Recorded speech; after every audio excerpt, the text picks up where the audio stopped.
আরে তুমি এটা নিয়ে একদম টেনশন করো না। রাজ আমাকে ধরবে। আরে বোকা, রাজ এতটা চালাক না যে আমি কোথায় যাব না যাব রাজ সেটা ফলো করবে। আর জান কিছুটা দিন সামনের মাসেই তো প্রথম একটা কারণ সামনের মাসে যত টাকা পয়সা আছে যত যাবতীয় আছে সব কিছু রাজ আমার কাছে মুখে দিবে। তুমি কোনো টেনশন করো না।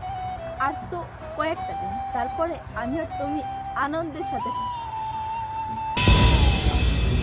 রফিক কি হয়েছে বল? সেখানে কেন মানে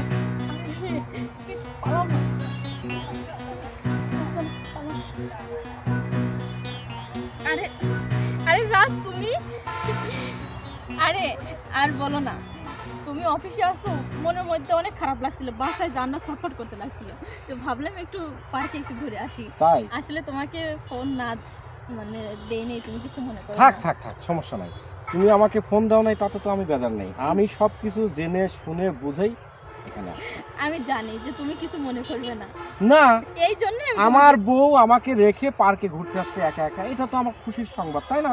হ্যাঁ আমি জানি যে আমার রাজ কখনো এটা নিয়ে আমাকে মাইন্ড করতেই পারে না, কারণ রাজ তো আমাকে অনেক বিশ্বাস করে, অনেক ভালোবাসে। আমি সেই তোমাকে বিশ্বাস করি, সেই ভালোবাসি, আর সারা জীবন তোমাকে ভালোবাসবো।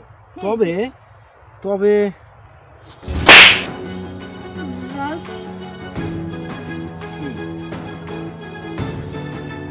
কি মনে হচ্ছে?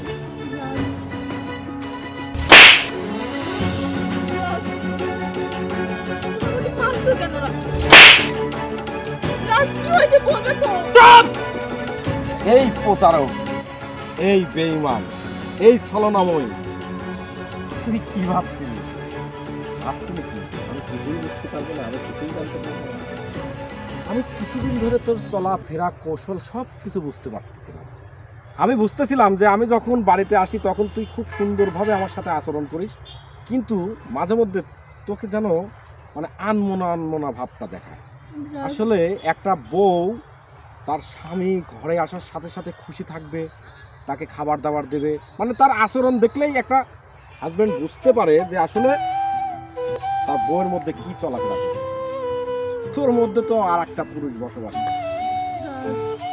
তুই বারবার আমার নাম মুখে নিচ্ছিস, আমার মনে হচ্ছে যে তোর জিহ্বাটা টেনে আমি পাঁচ সাথে প্যারাক করে দেব, কিন্তু আমি তা করবো না। শোন, সত্যটা জানতে চাচ্ছিস রফিক?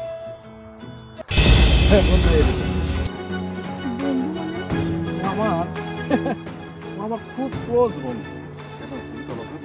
ও আমাকে বলছিল, বন্ধু তোর বউ চরিত্রটা বেশি একটা ভালো না। আমি বিশ্বাস করছিলাম না।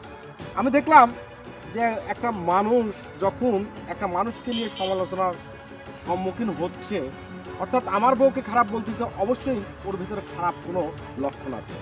আমি পরবর্তীতে বিষয়টা মানে ডিসকাস করে দেখলাম যে না, হতেও তো পারে, কারণ মেয়ে মানুষ বলে কোনো বিশ্বাস নাই। মেয়ে মানুষ বলে কোনো বিশ্বাস নাই, আছে মেয়ে মানুষ বলে কোনো বিশ্বাস নেই।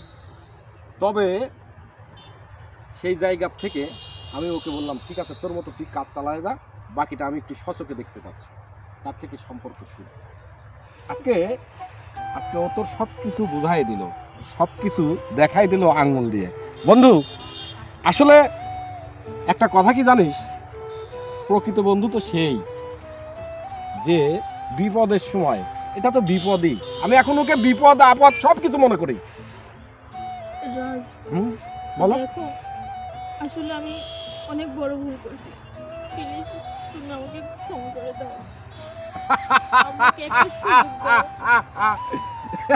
বন্ধু, তোর ভাবি বলে কি, মানুষ যখন ফাঁদে পড়ে তখন আল্লাহকে মানুষ বেশি ডাকে, ঠিক আছে? আচ্ছা, ও এখনো বিপদে পড়েছে, তোকে বারবার দেখো রাজ বলছে। বাসায় যাবি কার সাথে এখন? কথা বলিস না কি জন্য বল, কার সাথে যাবি বল। কি মাফ করে দেব? করবো তো।